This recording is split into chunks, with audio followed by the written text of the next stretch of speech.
You're listening to a Times Higher Education podcast.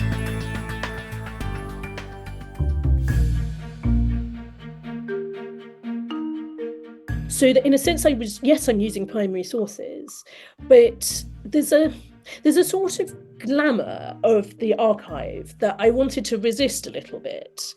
And just because somebody else knows these sources inside out doesn't mean that it's not an original thing for you to use them in your way.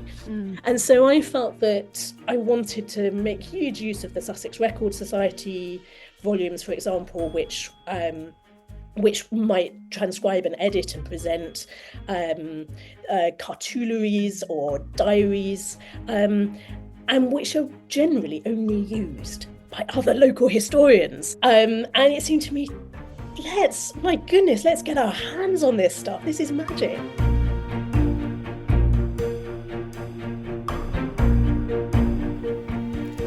Hello and welcome to the Times Higher Education podcast. I'm Eliza Compton, Deputy Editor of Campus, a platform from Times Higher Education that highlights and celebrates best practice in all aspects of the global university sector. We publish new resources daily at timeshighereducation.com/campus. For this episode of the podcast, I talked to award-winning author, cultural historian and literary critic Alexandra Harris about her new book, The Rising Down, and so much else besides. Alexandra is a professorial fellow in English at the University of Birmingham. Her books include Romantic Moderns, English Writers, Artists and the Imagination, from Virginia Woolf to John Piper, which won the Guardian First Book Award and a Somerset Maugham Award, and Weatherland, which was adapted into a 10-part radio series for the BBC. Our rich, roaming conversation explores her research and writing practices for The Rising Down, a book that tells centuries of stories of the lives of people, both famous and obscure, in the Arun Valley in her native Sussex. We talk about the power of place, using primary resources to capture everyday lives, and what history and the humanities bring to our understanding of society and ourselves. Listen to the end to find out how Alexandra's research led her to the doorstep of one of her literary inspirations, Virginia Woolf.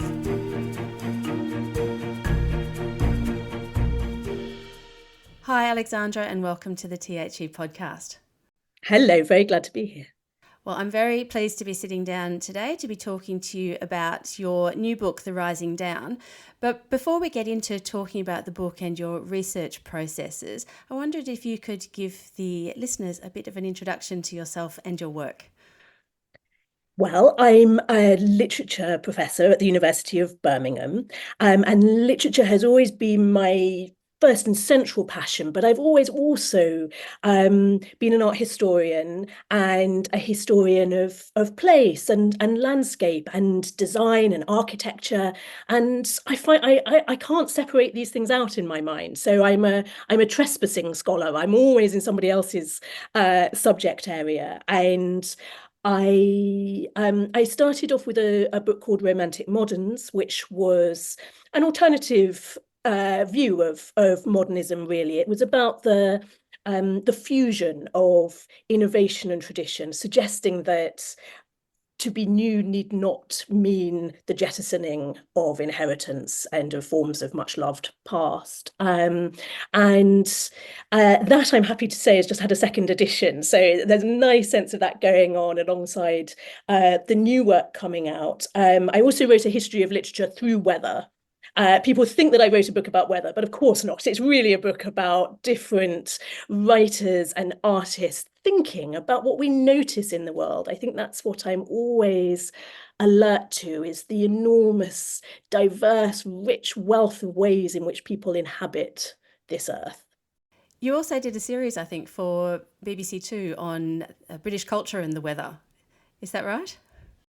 That came out of the book. I did a 10-part narrative history strand, and that was themed by each kind of weather. So we saw responses to sun across time, and people have felt very differently about sun across time. And to understand some of that mobile feeling about atmosphere, I think is is absolutely crucial to where we're going next. And also that's what the humanities can do, because it's in the humanities that we're not dealing with simply the weather that happened, but how people experienced it, and the way that depictions, the way that landscape painting, the way that a poem by Wordsworth might absolutely shape people's responses, might make them feel that this is great weather, when if otherwise they would have felt it was intolerable.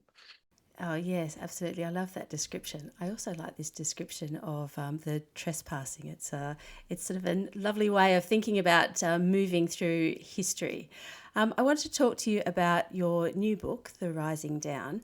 And you have, I think, in a way, in your introduction, couched this idea that's very key from my reading to the book, which is this idea of local. So landscapes, local feeling.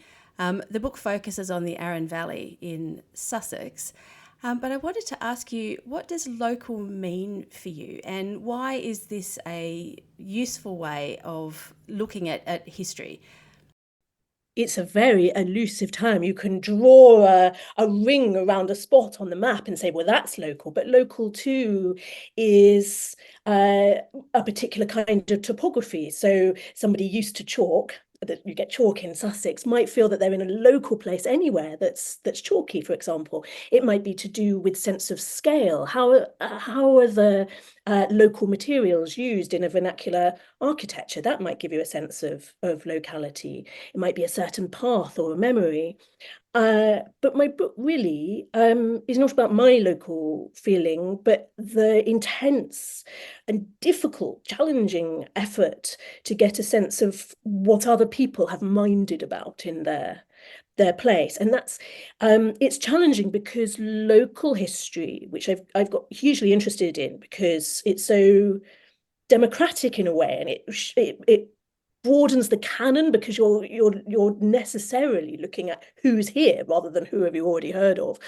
So I got really interested in traditions, radical traditions of writing local history, and I realized that the sources are both utterly numerous and beguiling, but also silent in some ways, so that I was faced with inventories of people's possessions. Everybody had to, in order for probate to be passed any time between 1530 and 1782, you needed to have an inventory made of all your possessions. So I know what someone's pillowcases were like, but I don't know what they were thinking about on those pillowcases. I know how many hearths they had because of hearth tax, but I've no idea what they were thinking looking into that hearth. And I sort of scratched away about this and thinking, how can I get to any sense of whether this person felt any pleasure walking over the hills, what a view meant. I mean, as an art historian, I'm very used to being told that looking at views is a very privileged thing, that working people are always focused on the practical understandings of the land around them. Classic Marxist inflection of landscape understandings. And I just wanted to get into the interstices of this. Like, what are the moments where someone who is out in the weather every day, perhaps a bargeman or a farmer, what are the moments where they're very conscious of the place that they're in, and what kind of consciousness is that? And what do they remember, or what would they miss? So when I was looking at the letters of impoverished farm workers who were forced really to emigrate to Canada in the 1830s, I realized that I was hearing for the first time the voices of working class people writing about landscape, missing Sussex. So one of my richest sources for thinking about how people understood, had a local feeling about Sussex, came from what they wrote when they were 3,500 miles away. this whole project was full of surprises like that, and a real argument for spreading one's net very, very wide, which only becomes possible if you've got a real point of focus. So that's why this local focus seemed to me so empowering for finding new voices, really. Yes, it does come back to that Blake idea, doesn't it, of the world in a grain of sand. I feel like for the listeners, perhaps we should give an explanation of what the book actually is about. The full title is The Rising Down: Lives in a Sussex Landscape, but can you give us a description of the book? And also, leading into that, can you give us an idea of how the project started? Yes, it started really when a friend of mine who was a local historian and who wanted to write a history of the River Arun in Sussex. She never completed her history of the Arun. Dementia interrupted, and I was very aware of this friend who had been my history teacher at school. So there was a special connection there. I was very aware of her losing her sense of place.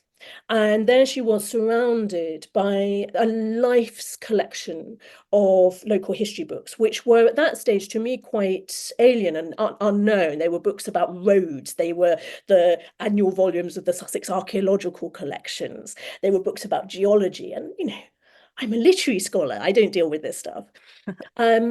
I inherited those books, and they arrived in my house as this great and wonderful challenge. What can I, with my skills and my interest, make with this that would somehow answer to and shake hands with what my friend might have been thinking as a trained geographer and historian?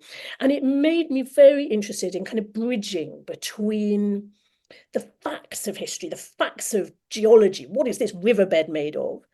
And my training, my background as someone interpreting poetry, thinking about shifting tastes in landscape painting.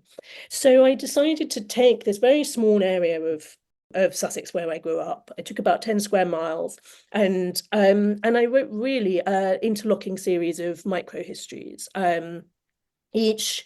Each chapter is very intently focused on either a single person or a group of people. And in the classic microhistorical way, it largely stems from there being some source from the archives that is out of the ordinary in terms of what it might tell us.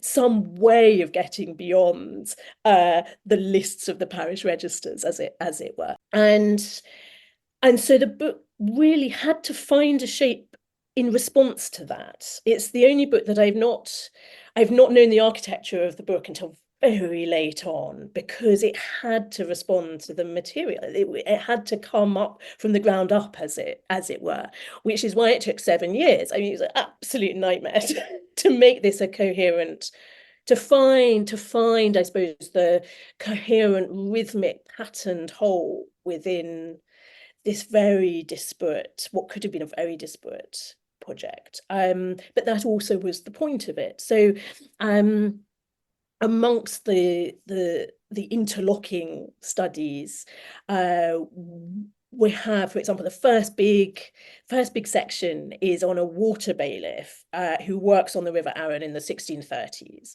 and he wrote a history of his river, the Arun, as well as a kind of directory and atlas and a list of swan finds. And it was such an unprepossessing document to find, and yet imagine holding it up as a mirror to the 1630s and seeing the whole world about to descend into civil war in Britain, the whole wider European structure of culture at that time. And here's a river bailiff just on the cusp of gentry and working people, in that he knows the Earl of Arundel, but he also knows all the fishermen. He knows every intricate structure of this landscape, its weirs, how it's regulated.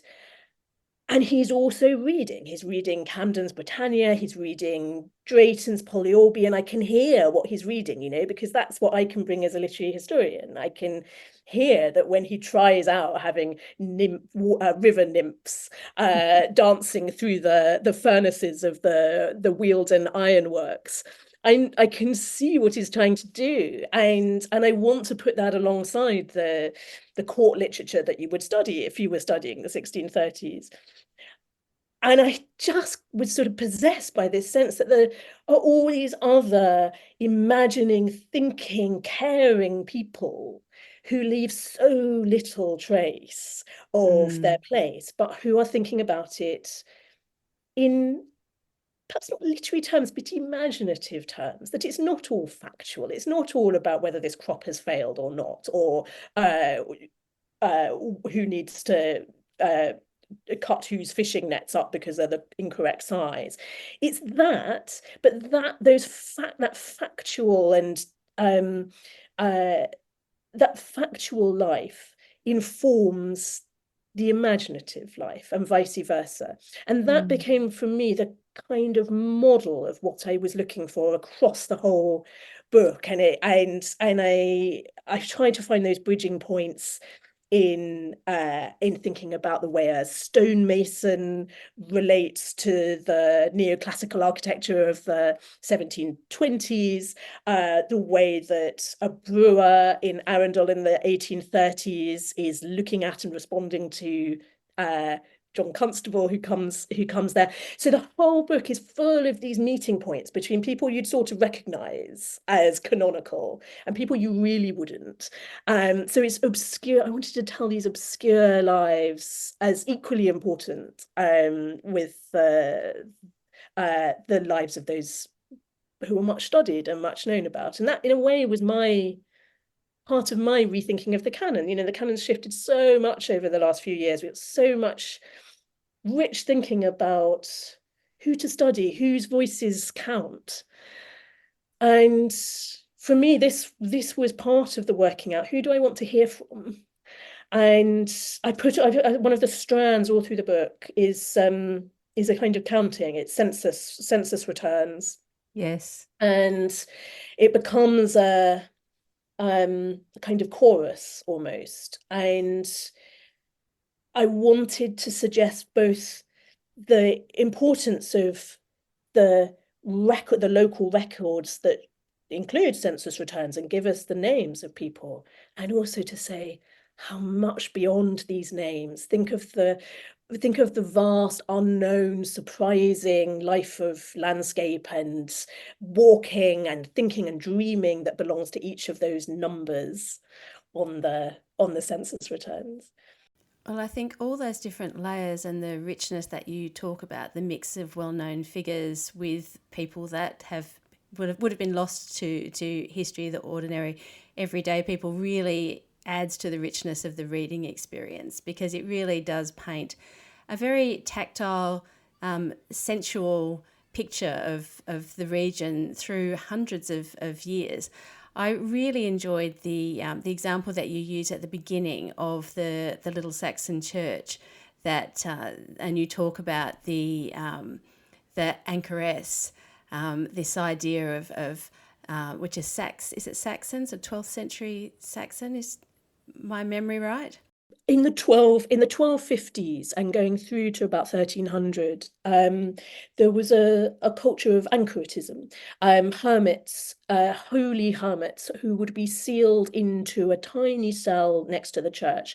And the idea was that they almost supported the church. That's their anchoring, and they inhabit an anchor hold. And there's a little architectural trace of the window. It's called a squint window, that suggests there was an anchorite cell at Hardham near Pulborough, which I've known all my life. And to me, it belongs to home. It belongs to the landscape of home, and yet is so profoundly unhomely, because in this place, a whole series of people were not forced, but chose and were respected for committing themselves to a living death. They went into their graves. It's And they extraordinary. lived in their graves, shut off, no light. And all they could see was the host held up. And it's such an extreme form of inhabiting a landscape, to go there not to see it. And there am I wandering around saying, oh, look at the view across to the water meadows. Oh, look at the lovely paintings in the church. Well, it is not only a homely place. And it was that a shudder, really, a frisson of horror, an utter startling that goes through your nervous system, that makes you aware that wherever we are in the world, there are other people inhabiting it so differently from ourselves, and that we have to keep developing that awareness of how differently other people might want to inhabit a place. Well, that's one of the values of history, isn't it? Our sense of similarity through time, but also profound differences. Absolutely. And I think for a lot of people, when difference comes home, when difference sits on the doorstep, it becomes something that they can get a handle on more, that you can, because you can enter into, you're so close that you can enter into it. It's not, it's not out there, somebody else's problem. This is something that is part of you and that you need to engage with. Yeah, that's interesting. There was a quote actually in the book that really resonated with me. I come from a small town in Western Australia, which is also part of the book. But you wrote, I tended to assume when I was growing up that art and literature came from somewhere else. And this, I think what you're talking about kind of gets into this idea of alienation that is not necessarily from far away, that it can also be very, very close to home. And the book really deals with this and makes it very vivid. I think it's maybe alienation might be not quite the right word, but that sense of near and far is definitely present. And this capacity of the arts to travel as almost nothing else travels. And of course, it's so deep in the history of empire, people across the world reading English literature and working out what on earth do we do with this, that you're kind of formed by it and yet it's other in some way. And so I and in my more local way was so interested in the way that if the literature that you've read is from a different county, you're aware of both distance and the way that it's shaping your sense of where you are, of everything around you. I mean, I was always converting my local landscape to something like Egdon Heath from Hardy's Return of the Native, because I thought that's what landscape could be. That's power. I want that here. Well, that's true, but you also say the difference, the church that you've known your whole life is suddenly a very different environment once you start digging into the history.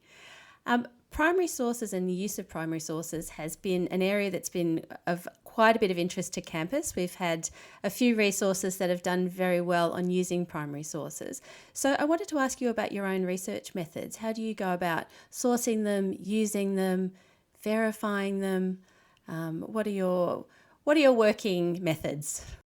Well, so many primary sources involved here. I mean, I guess as a literary historian and art historian, in a sense, the primary sources I've devoted my life to are the works of literature, which include the letters and the back of the envelope notes of writers and the sketches of artists. But this book took me into a different world of diverse primary sources. I've mentioned the bureaucratic world of local history records, so the inventories, the parish registers, the court cases, court transcripts, so a huge source for historians of many kinds. So I was getting used to the both the opportunity and the problem of when people are had up in court and we hear their words mediated through the court scribes, etc. And I was trying to narrate the building of a house in Chichester through what the carpenter and the mason say to the lawyers. So all of that, which will be very familiar to historians, but wasn't to me familiar as a historian of culture, I suppose. But a key thing that I felt about it was I am not principally an archive-focused researcher. I'm a reader. I read as I breathe. You know, I want to cover ground with books and to live with the books. And I find what I found with this book was that so much of the archive work had been done by expert historians who were much better placed than I was to transcribe the Latin quarter sessions records or the letters brought back from emigrants, etc. And what I wanted to do was to use those editions that had been painstakingly and brilliantly produced by local historians. So that in a sense, I'm using primary sources, but there's a sort of glamour of the archive that I wanted to resist a little bit. And just because somebody else knows these sources inside out doesn't mean that it's not an original thing for you to use them in your way. And so I felt that I wanted to make huge use of the Sussex Record Society volumes, for example, which might transcribe and edit and present cartularies or diaries, and which are generally only used by other local historians. And it seemed to me, let's get our hands on this stuff. This is magic. So it is interesting about primary sources because I felt that bringing those known and used sources into a different conversation was the contribution that I could make, and I would really encourage more people to get involved with those sources too. That's fascinating. That's very interesting insights into the different ways of looking at archives. Speaking of your research, I really liked the section on cider making, as a bit of a fan of the fermented apple juice myself. And I wanted to know, what was your favourite discovery when you were writing, when you were working on the research and writing the book? Oh, lovely. Well, maybe I better just explain. I just flesh out the cider situation, because that is clearly important. So I grew up in a large village, small town called Storrington, and on the edge of Storrington is a farm. And at this farm in the 1660s and 70s lived one Richard Haynes, who was a great pamphleteer. He loved to write and he loved to voice his virulent opinions about everything. And he always had a vision for improvement. It was the great age of improvement. People were ambitious. We're just on the cusp of the scientific revolution. And this gentleman farmer was in no way modestly looking down at his own small patch. He was traveling Europe, collecting ideas for a new politics, a new economy, how we might solve the problems of the poor, new agricultural methods.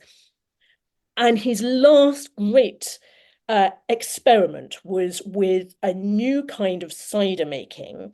The apples are mixed in with gooseberries and other fruit. It's all the soft fruits are good for this cider.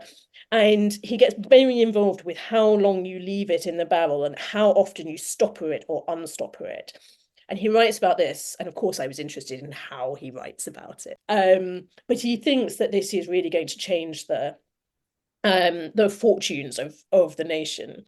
And I had so many different sources for this, and one which the inventory taken at the end of his life, where the administrators go over to West Wantley and they see the 4 gross of glass bottles unfilled with cider because the cider just wasn't really selling.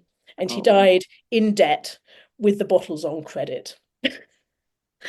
And there is something about the individual reality of this man with his dreams, and much of what he proposed went on to become, in an adapted way, part of policy. I mean, he was instrumental. He did see part of the future, but he was also a striving, struggling man he was a Baptist in a world where baptism was not easy.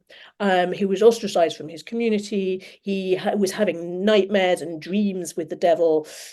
And there he was, just trying to make his cider. So there was something about the way all of that fitted in my sense of the 1670s. And actually, within a couple of decades, you'd start to get Georgic poetry. And if I just stayed as a literary historian, I'd know about the Georgic poetry, but not about the people who were really making cider.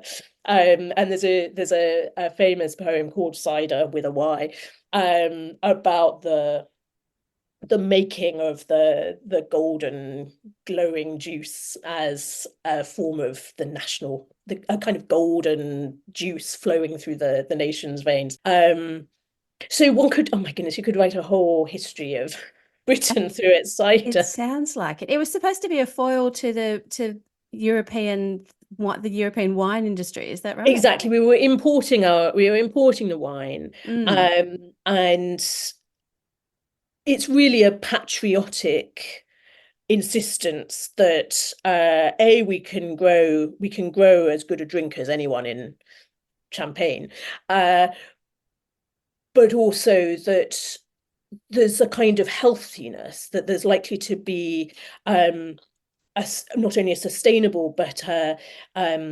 nutritious value in making food and drink close to home, which in fact, things have come full circle, and here we are. I was going to say early pioneer of farm to table.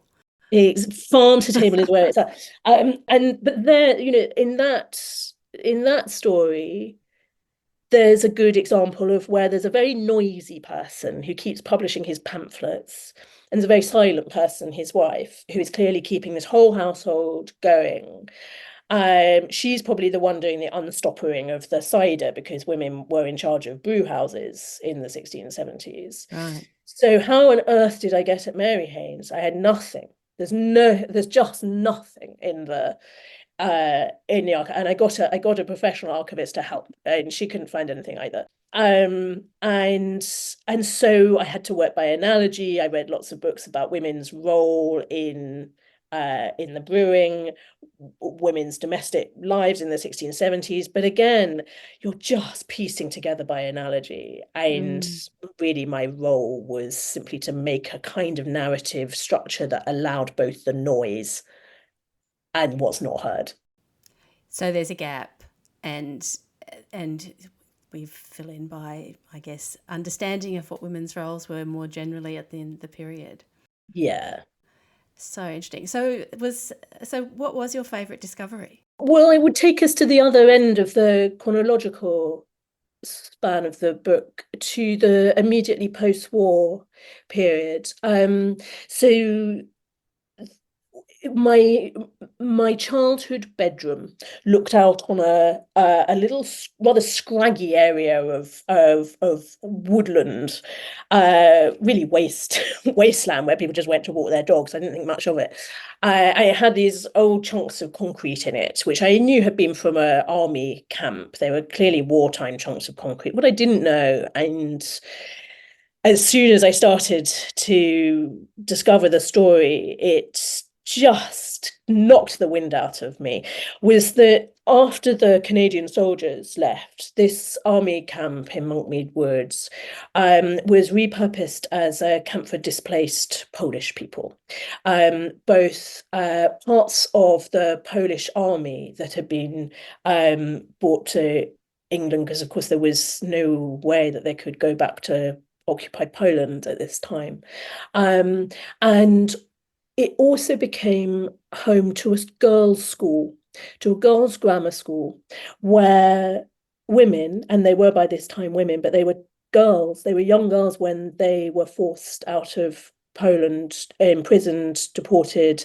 Many had been in the Warsaw Uprising, people who had survived gulags, and concentration camps who had travelled through the Middle East and arrived in West Chiltington under the pine trees to learn algebra. And there were photographs of these extraordinarily brave women at their classroom tables, and they had almost no resource, no textbooks, and there they were, and smiling, wanting to learn.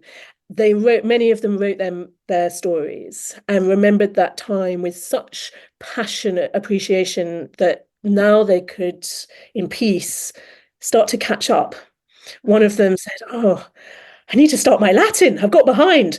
And you just think things that a place that I thought would mean nothing to people who had been through the most epic stories of world history. And yet they remembered even the particular trees in that place. One of those migrants revisited that wood every year for the rest of his life because it had meant so much there. That's extraordinary. That connection to place is so incredibly powerful and so particular, so specific. And never underestimate the power of other people's connection to places either. Yeah, extraordinary. One of your literary loves is Virginia Woolf, who had a holiday retreat in Sussex with Leonard, I think. I wrote to you asking sort of about Virginia Woolf because I wasn't sure about the Sussex connection or where it came in. And I was emailing you some ideas about this conversation, and you sent me back such a fantastic reply. You said, "Lives of the obscure and the great tide of unrecorded life over generations, the ways of telling history and women's approaches to literary form, all that is the connection with Woolf really. But a bizarre biological connection did appear along the way. And I would really like to know about this bizarre biological connection." Oh no, I think it was a type of a biographical. Oh, biographical? Have I? Oh, I've said biographical. Sorry, yes, biographical. You did. And thank you for asking about the connection with Woolf. It's great that you're interested in it. And I just, as a preamble, want to say that as a modernist scholar, as a writer on Woolf, I really want to be taking inspiration from Woolf to write about all sorts of other things. I'm not sure that the role of a literary critic is only to study their author, as it were, although that's mighty important. And I'm so glad that we still are doing that. But I think I've tried in all my books to learn something from Woolf that I then make my own in my approach to another subject. But I was very startled to follow the life of the person who owned the Sussex history books before my teacher Elizabeth. So she had clearly bought a job lot of Sussex archaeological collection volumes from a secondhand store. And they had the book plate of an earlier owner of these books, who was Helena Hall. And I casually thought, who is this? Who is this previous reader of Sussex history? One of those other obscure lies I just wanted to wonder about.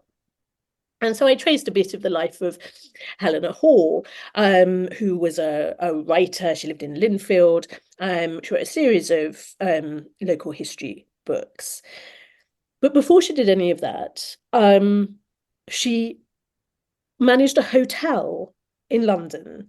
And on the 1911 census, another starring moment for the census returns, there she is at 22 Hyde Park Gate, running a hotel. 22 Hyde Park Gate is the house where Virginia Woolf grew up. Oh. And she still owned it with her siblings. So my obscure local woman historian, who nobody had ever heard, she's unknown to fame, as it was. But there she was, as part of her formative life, paying rent to Virginia Woolf and Vanessa Bell, inhabiting the same rooms, so that the books that are now on my shelf were once in Virginia Woolf's house. There you go. It's kind of meaningless in terms of research. I mean, it doesn't tell us anything about the world, but it's the kind of weird magnetic overlap or felicitous conjunction that happens when you make these books over a very long time that require quite a lot of, you sort of give your life to them over a long time. And strange things like that do start to happen. It's as if there is this, this field of influence, and these overlaps occur. And just within the framework of the book, I needed to make that into a moment that was meaningful, and yet also just part of the current of life, not schematic, not meaning anything beyond itself, really. No, but I think those connections are quite profound, especially for those of us who live in cities and walk through cities like Virginia did. It often strikes me how odd it is, but also how mundane and commonplace that you and a stranger are in the same place at the same time with these intersecting lives that have actually got nothing to do with each other. If you were, if you had an umbrella view of the city, you might be able to draw these interconnecting maps. And, maybe that's part of what history helps us to do as well. Beautiful, absolutely. So well said. And that's what this local focus, that's what, when you drive a borehole through a place and ask who is here, that's the kind of weird but democratic linking of people that you're going to get, making each part of the other's life. Yeah, I love that.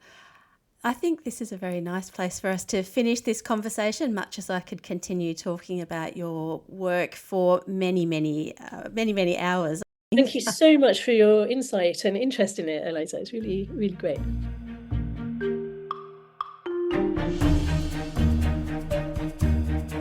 Well, that's it for this episode of the Times Higher Education podcast.